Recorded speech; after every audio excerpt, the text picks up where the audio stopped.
Got fraud on your Chase account? Let's get it sorted out quickly.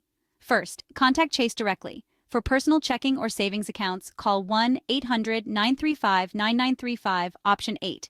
Outside the U.S., dial 1-713-262-3300. For business accounts, dial 1-866-564-2262. Debit card issues? Call 1-800-978-8664, option 1. Or from abroad, 1-866-686-6670. Credit card problems? That's 1-800-955-9060, option 8. For home lending, call 1-800-848-9136. For auto finance, it's 1-800-336-6675. Prefer to fax? Use 1-614-422-7171. You can also visit Chase's website for online reporting options. Next, change your passwords.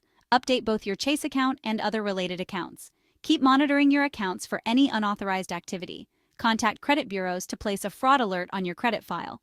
And finally, file a report with local law enforcement and the FTC at identitytheft.gov. Remember, act quickly and gather all relevant details. Document everything.